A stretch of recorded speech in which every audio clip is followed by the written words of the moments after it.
You're in the octagon. Who can you take down? I think with the way my jiu-jitsu's been going, I can take pretty much anybody down. Now, holding them down might be a different story, but you got to have confidence in yourself, so I think I can take anybody down. And I'm training jiu-jitsu 3-4 times a week now. You know, where are you training? With John Jack Machado in L.A. Do you like it? I love it. Everyone loves it. I got to do it. I just got my blue belt. Congratulations, man. 6 months ago, yeah. I watched a video. I trained with Henzo. I know you with Matt, so I trained with Henzo one day, and I trained with Hickson one day. Oh, man, yeah. It was pretty wild. Someone says I would love it. It's addicting. Is it?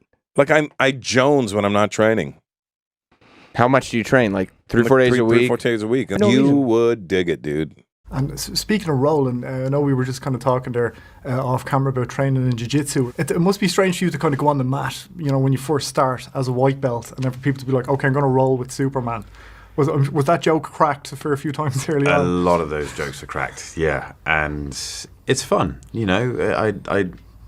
I love jiu-jitsu, and to have a professor like Hodja is an absolute privilege. It's an honor, and Hodja's a friend of mine, and I consider myself very lucky. And I wish I had more time right now to be rolling, but with a schedule as punishing as this, I mean, let alone going for a short run is difficult enough.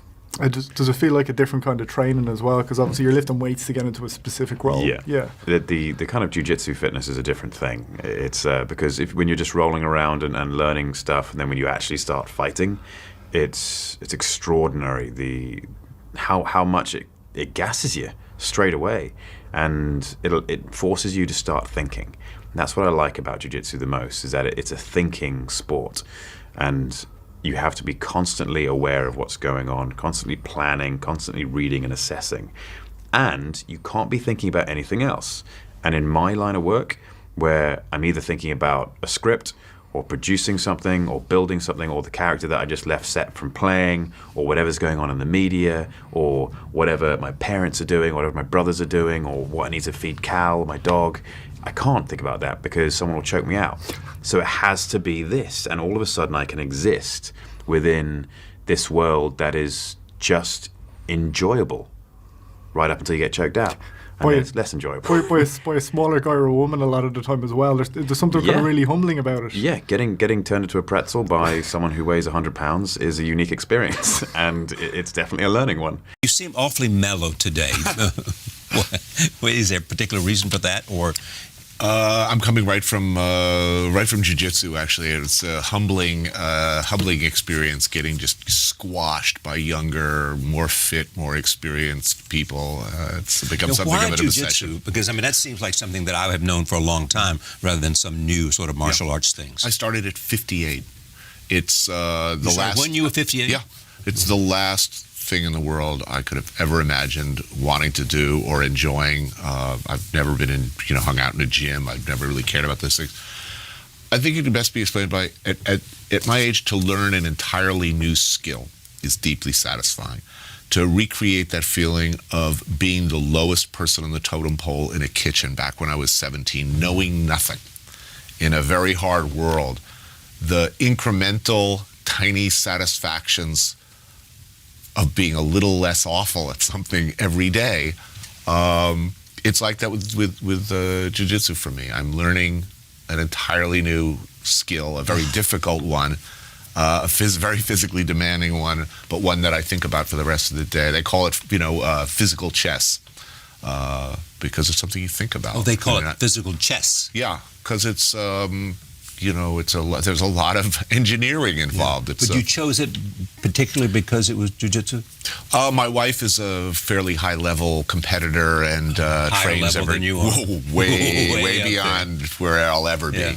My daughter, who's 7, has been doing it since she was 4. I was the last one to be dragged kicking and screaming into it, and it's a very steep, very painful learning incline, but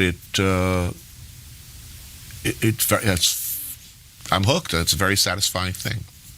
I just want to suck less tomorrow. What's satisfying is being a little better each day.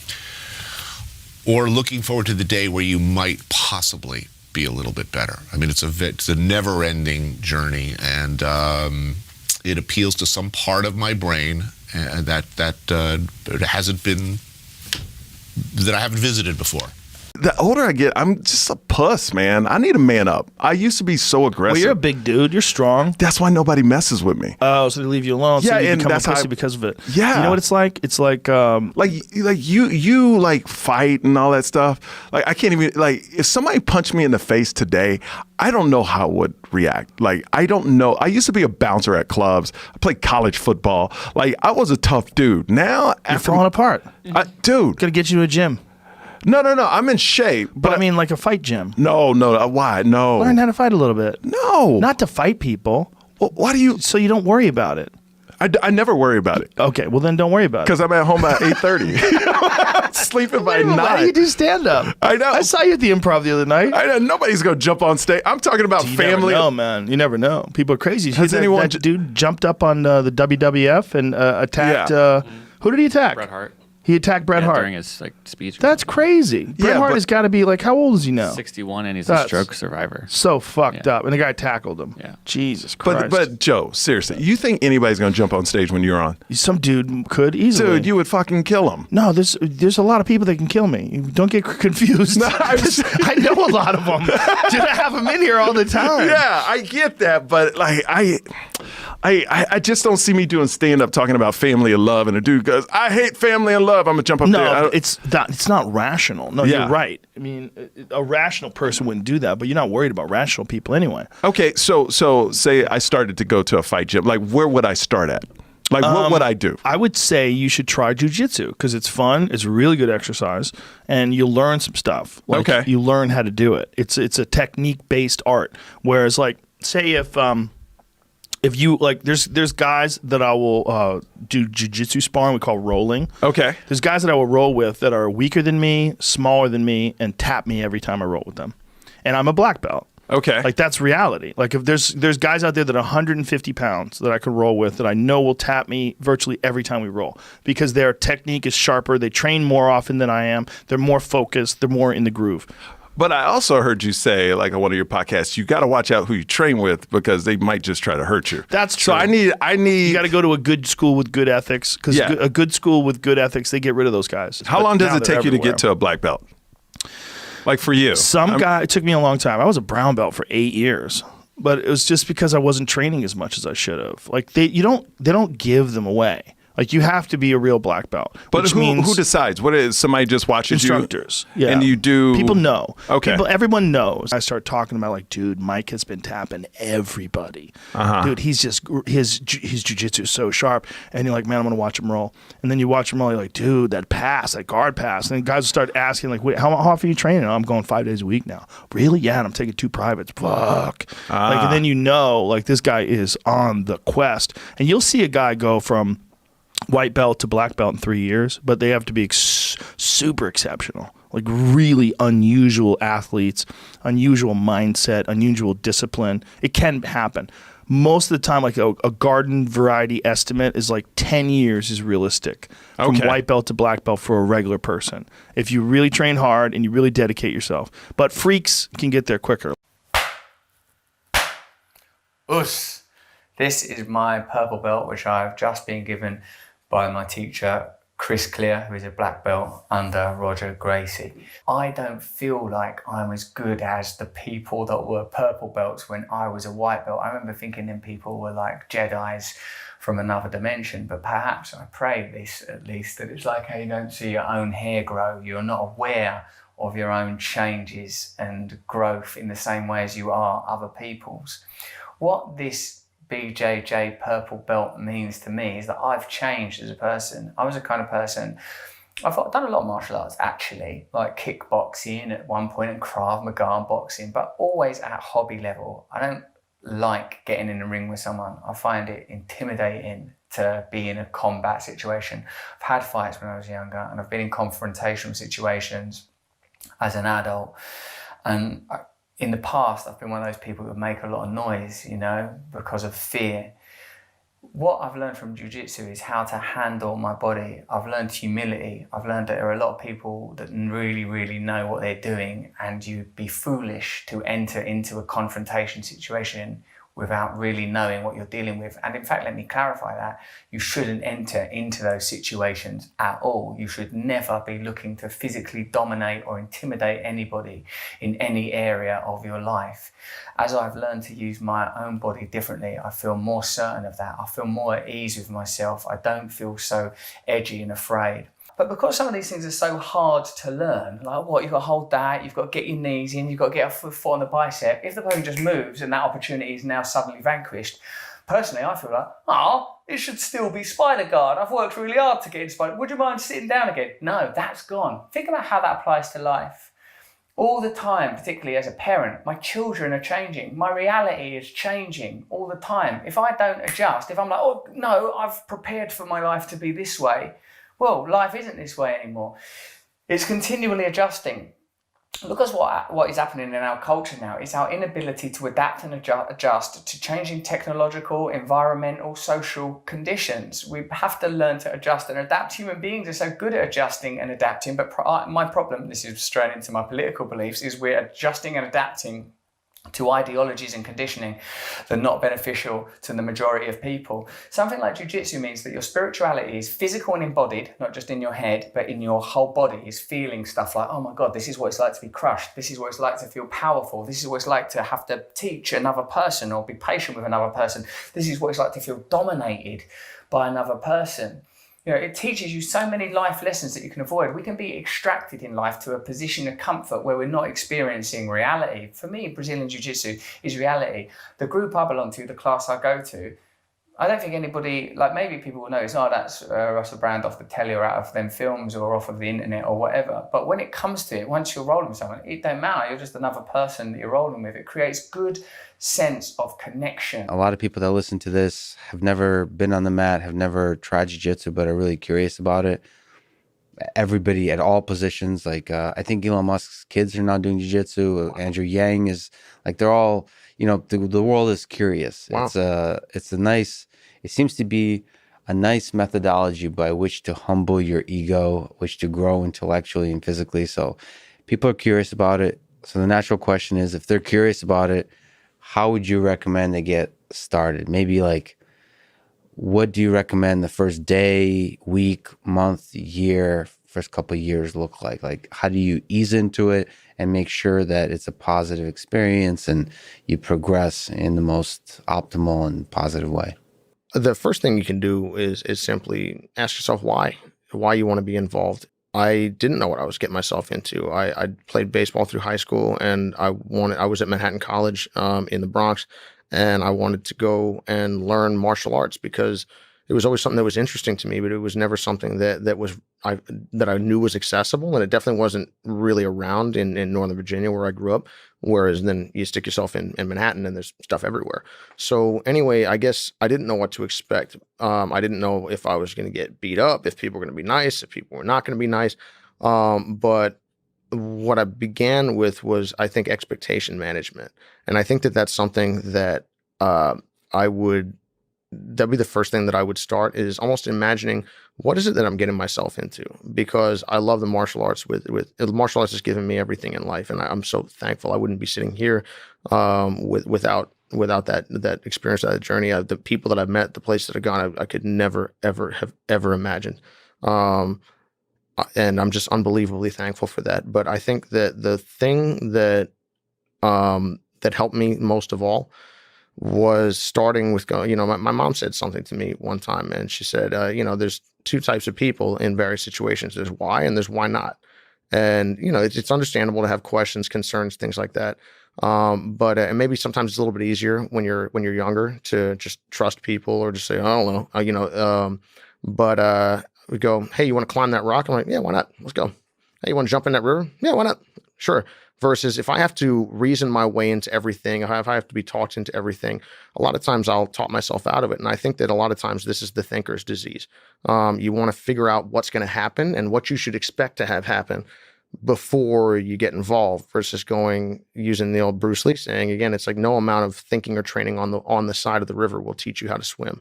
You have to jump in. And there are risks associated with that. And so I guess psychological are usually the biggest ones. That's the biggest hurdle. And physical. But the biggest thing that I guess I would suggest to anyone is say, well, why do you want to do this? You're like, well, I want to challenge myself. I want to learn. I would like to learn to fight. I wanted to learn to fight so that I could protect myself. And if anything else, other people, if only within arm's reach. I perceived that if I had some small degree of power, I generally wouldn't use it, which is why I was like, yeah, I'll give it a try. I'll try to be reasonable. And hopefully if I make a mistake, I'll apologize to people. But basically, said, yeah, I'd like to have that. And I know this is going to be challenging, and we'll see what happens. And that means that getting beat up, and I didn't get like hurt, but getting roughed up, getting my arm bent this way or that way, getting choked, I was like, well, this is all supposed to happen. That's no big deal. It would be like going and joining the army during peacetime and then going, oh, I'm just doing this for a college education. You go like, okay, that's cool, man. And then all of a sudden war breaks out and they want to send me somewhere. And I'm like, whoa. I didn't sign up for that. Actually, you did, whether you realize it or not. You may not have thought that you did, but you did. So getting your mind right and just going, what are my expectations for this activity? What is it that I'm looking to do? And of course, you're going into a gym, you're going into a place that you don't know people, or you probably don't know people, and you don't know the coach. And even if you do on a, hey, how you doing, shake your hand type of level, 95% of my students don't know me. Not really. I'll try to be polite and not annoy them too much, but they don't know me and I don't know them. I understand if they don't trust me. I wouldn't trust me either if I were them. But at the same time, someone has to take that leap. How I started in Jiu-Jitsu, I was in Rio de Janeiro on vacation. And I was going around to all the different martial arts schools and working out. And every school I went to, the name Gracie Jiu-Jitsu kept popping up. And they said, oh man, the Gracie Jiu-Jitsu, oh. And I said, I've got to find out who they are. So I finally tracked them down in Rio, and I went to their school. And I met Mr. Gracie, the father. I met Rickson Gracie, who was the world champion at that time, and Hoist Gracie. And so I asked them if I could work out with them. And they said, very cordial. They said, of course. And I was a black belt in judo, so I thought I had some pretty good grappling skills. Anyway, I got on the ground with Rickson Gracie, and it's like I'd never had a lesson in my life. He played with me, and then I worked out with Hoist for a while, and then Mr. Gracie said, Chuck, let's you and I grapple. Well, Mr. Gracie's about this big, and I said, okay. So we got started working out, and I got him down and I mounted him, and he says, okay, Chuck, punch me. I said, Mr. Gracie, I'm not going to punch you. He said, no, punch me. So I brought my hand back. That's the last thing I remember. Next thing I know, I'm waking up from being choked unconscious. My throat, I could hardly swallow. And he said, oh, I'm sorry. I didn't mean to do it so hard. But he says, I want you to stay here. He says, you got great potential. I can make you a great jiu-jitsu person. And unfortunately, I was getting ready to do a movie and I couldn't stay there. But I went back to LA and I started training with Rickson Gracie, who had a school in Los Angeles. And I started training with the Machado brothers, who are the cousins of the Gracies. And I've been with them now for 28 years. Back at that time, two of my brothers were teaching at the Gracie School in Carson, was Higan and Carlos. And I think by that time, Chuck Norris was no longer training with Rickson at the Gracie School there. Not sure what happened, and he stopped training. Then one day, Chuck Norris showed up at our house, at our garage. We used to teach in our garage in Redondo Beach, and we opened the door, suddenly look, it's like, man, that guy looks like Chuck Norris. then the student was with him, oh, this is Chuck Norris, and we look like, what? And he brought him to train. He did training a few years back at the Gracie School and blah, blah, blah. And it's a long story short. Then he started training for us. And when he started training for us, we become very good friends. It was amazing. Like something right away, he invited us to his house. And he's a great guy. Man, amazing person, start hanging out. And by that time, I remember he used to make a movie, one movie a year. He worked for 6 months, make a movie, and he had 6 months off. When we met him, he was 6 months off. Literally, he trains every day. But when he trains, he doesn't go home. We have lunch, he hangs out, we go to a movie, Then suddenly become good friends. Then one day after a few months after training with us, he invited us to the valley where he used to live in Encino and said, look, I have a surprise for you guys. Then he took us to a shopping center right on Ventura Boulevard, and he shows, I have a gift for you guys. And he shows one of the unities, mats, ready, it's like a school. Then he said, look, this is for you guys, that's your school. Wow. Then we look at him like, Ventura Boulevard, right on the street. I said, Chuck, we don't think we can afford that. And he said, no, don't worry, that's my building. You guys don't have to pay anything. I just want to make sure I don't have to drive the 101 and 405. You guys drive. Redondo. That's a hell of a drive, that Redondo drive. And he gave the school to us. Wow. Then it's like, what can I tell more about this guy? That's you know? amazing. And that's why we have this school in the valley, because he used to live in Encino. The school was in Encino. Then we start coming here. Then here we are, Joe Hogan. Tarzana. Come by to our school. Yeah, that's amazing. Wow, what a great guy. But the point on that conversation was that our school, when we opened our school, is to call Carlos Gracie Jiu-Jitsu because of our uncle. Because when we came in, we have the Gracie School. And I remember the family is big, and everybody has your side of story. Everybody's saying something about your uncle, your cousin. And we want to make sure that this side of the family that we were representing in a way was Carlos' side. Then a lot of people, when we did the grand opening, Chuck Norris were with us doing the self-defense and demonstration in the grand opening of the school. And that was on Sunday. On Monday, we're not even ready for the amount of people that show up at our school. And we have a small place with the amount of people. But a lot of people start calling the other school, asking where our school were. Because we're not even on the book. Right. The yellow book. Pages. Yeah, we are not even on that.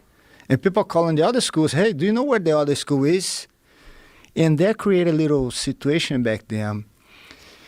And we got some calls from other cousins, and they say, hey, you guys cannot use the name. Then for the first time using the name of our family, we realized, like, what? Why not? Because you don't have the last name, you can use it. Then for us, we grew up fighting for the family, doing everything for the family. We still do. Nothing changed. But then their suggestion was, yeah, you can call Machado. Why you call the Gracie name my family? Was this because of Horian? Yes. Was back Horian in was a lawyer. And so he was the one who kind of copyrighted it and wanted to make... He was like trying to sue Carlson at one point, right? Man, but do you know the crazy thing was this? We have one of the students, and as we learn Jiu-Jitsu, the most important thing for me as an instructor was everybody can learn how to fight. Right. How can you translate what you learn on the mat to implement on your personal life? That's how we learn Jiu-Jitsu. The impact that Jiu-Jitsu has on you to succeed outside the academy. I know you can fight, but can you fight on your life outside? Then it's a different ballgame. It's a lot bigger and a lot harder. And we have a lot of students that came to us when we have our garage time that changed their life. And coincidentally, one of the students happens to be son of the biggest lawyer in California. And we have no idea. Because we end up getting sued by one side of the family. Then we have no money. We turn to the student and say, guys, I'm sorry, we're going to have to leave. So you thought you were going to close down the school? Oh, yeah. Then we have this guy, which his father was very grateful to us, show up, say, look, I'm this hotshot lawyer, I can represent you guys. Like, we don't have money to pay. No, you guys are ready. I owe you because my son was saved by you guys. And who's your son? And his son was training for us for quite some time, became very good in Jiu-Jitsu, changed his life around. He was a drug addict. Now he's one of the best yoga instructors out there. A Jiu-Jitsu addict. There we go, and changed his those. life. And that lawyer protected us, made sure that we stay here fine, protect. And that was on the past. Today, for all our families, we have our difference back then. And when I first came here, I had a friend, John Milius, who was a producer and writer, a friend of ours. He wrote Conan the Barbarian, he wrote Apocalypse Now, he wrote Jeremiah Johnson, Big Wednesday, very famous, guy. He was taking lessons here with Horia, and his son was taking here with Hoyce, and Yeah, Ethan. So Ethan was a purple belt, and so he said, "Oh, you got to meet these guys." And I used to play handball in Venice, 3-wall, 4-wall handball out of New York, and I said, "Oh man, I don't want to go. You know, it's down in Torrance, and I was doing Married with Children at the time. I was pretty busy, and I said, it's the guy, they wear the pajamas, they do I said, you know, I don't really like martial arts because I used to follow boxing. I was a big boxing fan, you know, and I kind of like college wrestling, although I never really did any or anything, but I kind of just thought those were the tough guys and everything. So finally, after about a year and a half, he says, come on. I said, okay, I'll tell you what I'll do. I'll meet you there.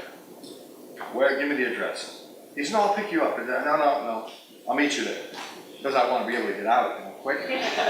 So anyway, I show up, and it was over on Carson. Yes. The old place on Carson. So I go in, I walk in, and he's in there with Orion rolling around. John was a great big guy, rolling around, and I'm looking, and I'm saying, well, you know, rolling around on top of each other, and the place is very clean. I'm thinking, it's very clean. Nice. So now I'm thinking, I got to get out of here. So they finish, they come over, John introduces me to Horian. How do you do? Yes, very nice place and everything. I gotta go. He said, no, go ahead. I said, really, you know, let me just give you 10 minutes, free class. I said, I'm really kind of in a hurry. Like, come on, 10 minutes, get him a size 6 or whatever it was. So I go, and now I'm in the back, and Jesus, I'm putting the pajama thing on. They show me how to do the belt, of course, the white belt. And I come out, and he says, do me a favor, please. Just lie down. Right? Lie down on your back. It's okay. So I lay down. So he says, now, I want you to imagine you're at your house, and you're in the middle of the night, maybe with your wife and kids and everything, and now you come out. That guy's hiding it. Jumps on top of you, pushes you down, gets on top of you. What are you going to do? I smile, I'll push the guy off. You think you can push me up? That's what I want you to do. Now he's sitting on top of me. Now, you know, Horian's 175 pounds. At the time, I'm about 230. Now, I had been an outside linebacker. I mean, I actually was with the Pittsburgh Steelers for about a minute. But I had played a lot of football, you know, and I figured, you know, at the time, now this is 17 years ago. I'm thinking, I can get the guy off me. Now, I may not be able to do anything after that, but I'm thinking, I get him off me.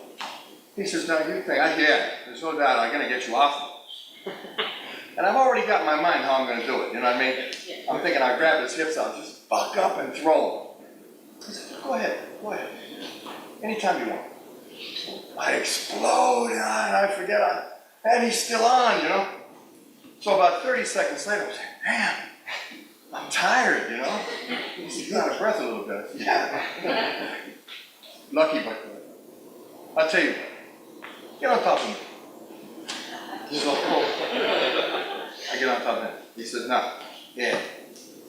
And I've already got my answer prepared now. I'm going to say, no, I can't. You know? He said, do you think you can hold me down for 3 seconds? I thought, well, in 3 seconds. Now that got me. I said, 3 seconds? Yes. Yes. Even though I just was humiliated, he said, that's all I want you to do. Just hold me down for 3 seconds. I said, okay. So I get him, I grab him like I don't know how exactly to grab him. I get him by the shoulders. He said, come on, Ed, come on, like a man. So I'm squeezing. He says, you ready? I said, yes, boom. He's on top of me. So I'm laying there, Milius is smiling, you know, and I said, how'd you do that? He said, well, that's what we do. I said, you got next week, I'm signing up. I'm going to be here.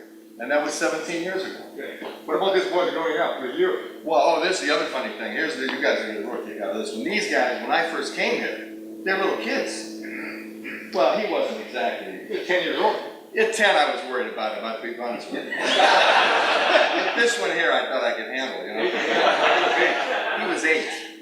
So I remember one time I'm in the room and Orion, you know, Henner comes in and roll around a little bit. So I start rolling around. I know I got this guard some way. I'm going to pass the guard. You know, I'm 230 pounds. And I hear Corey say, Ed, come on, take it easy. He's just a little kid. I thought I was, but I don't know why he said that. I said, I wouldn't hurt the kid. He said, but as the years went on, these guys, and I remember one time I was starting to have trouble with one of them. Probably Henry. And, or it might even been Hallie. But I said, damn, these kids they're really getting good, and he said, Ed, come on, they're like wolf pups. Every now and then they're going to bite. And then, of course, it wasn't too long before I leave me alone. So anyway, that's how I got, and to me, it was like the most amazing thing I ever experienced. The whole techniques and everything. I just learned. Of course, his dad was coming around in those days, and so I got to know Elio, and I had many classes actually. I probably had about 10 or 12 classes with Elio, all the brothers, most of them. So for me, it's been a great experience. I mean, for me, they're kind of like, in a way, family.